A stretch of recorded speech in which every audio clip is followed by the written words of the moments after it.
Welcome back to our continuing series on the leading presidential candidates for the 2016 election. I'm Robert Phoenix, and today we're going to be going down that red rabbit hole known as the astrological chart of Bernie Sanders. Now, there have been a number of charts that have circulated over the past few months due to the fact that there wasn't a solid birth time for Sanders. Well, apparently there is one now, and that birth time is 12:25 p.m. Now, this makes Bernie Sanders a Scorpio rising. He's a Virgo sun. He has a midheaven in Virgo, and he has a true node in Virgo. Most Virgo presidents, in my opinion, have been utter failures. The one that most recently comes to mind is Lyndon Baines Johnson. So it comes to me as a surprise from a political perspective that Bernie Sanders is actually appearing quite presidential. From an astrological perspective, well, since the birth time has been changed, and it seems like we have a valid location, time fix on Sanders' chart, well, from an astrological perspective, he's looking a lot more presidential, at least in the moment. Well, why? Well, because with his sun in the 10th house, is at the highest part of the chart, and Jupiter is currently in the sign of Virgo. That means that Bernie Sanders is experiencing a rush of popularity due to Jupiter crossing his 10th house.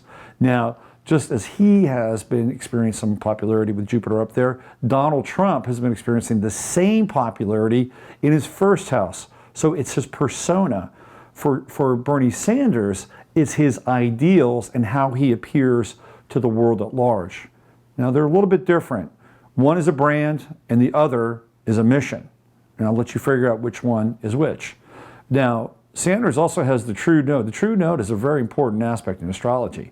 It is your true north in your chart. And if you don't know where your true node is, I suggest you find out, because that's where you need to be. And for Sanders, it's public service, it's the 10th house, it's Virgo, and we're going through a nodal passage through Virgo with the true node and the south node in Pisces. So Sanders has been going through his nodal return, and he's had Jupiter up at the top of his chart. He will never be more popular than he is now. So the person you're getting as a potential presidential candidate has a lot to do with what's happening at the top of his chart. Now, long term, does that make him a viable candidate? Well, we'll have to take a look around the chart to figure that out.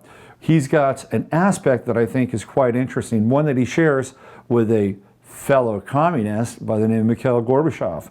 He has Mars in Aries. Mars in Aries is the color red. It is the personification of red.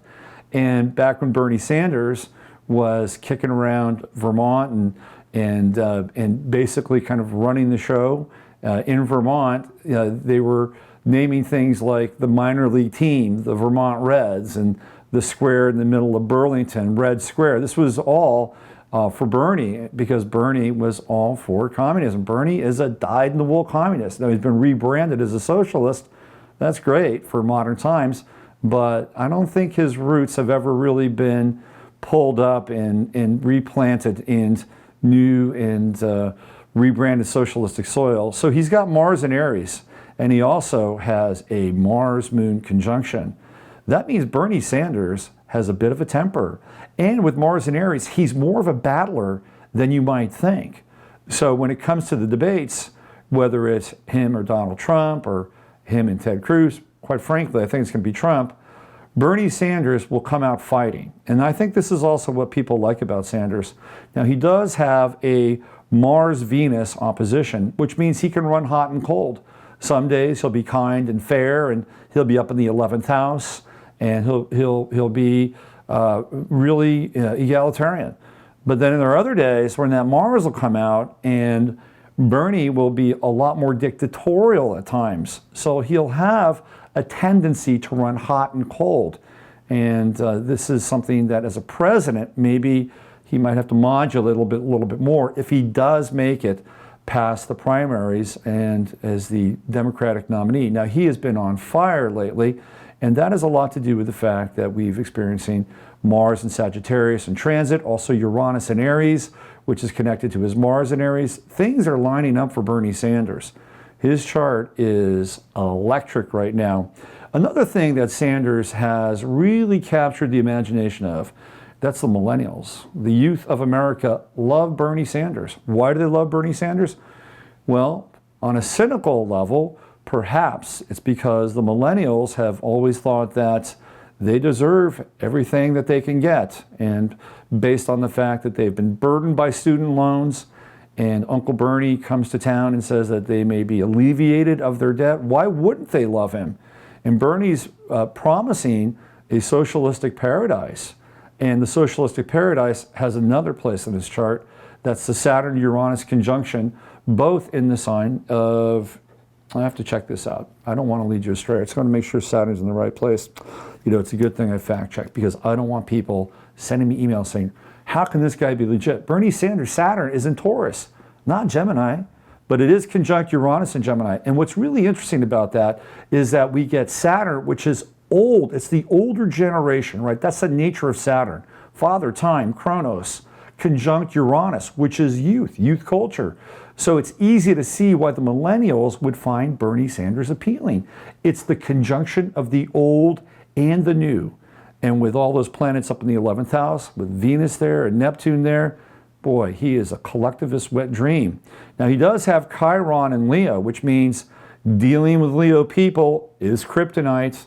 And guess what? Donald Trump is a Gemini, but he does have that Mars in Leo. It'll be very interesting seeing Trump's Mars in Leo square off against Sanders' Mars in Aries and his Chiron in Leo as well. The final note here, Bernie Sanders is a Scorpio rising. Never underestimate a Scorpio rising. They're in it to the end. He's in it to win it. Will it be Uncle Bernie? Will it be Auntie Hillary? Or will it be the Donald?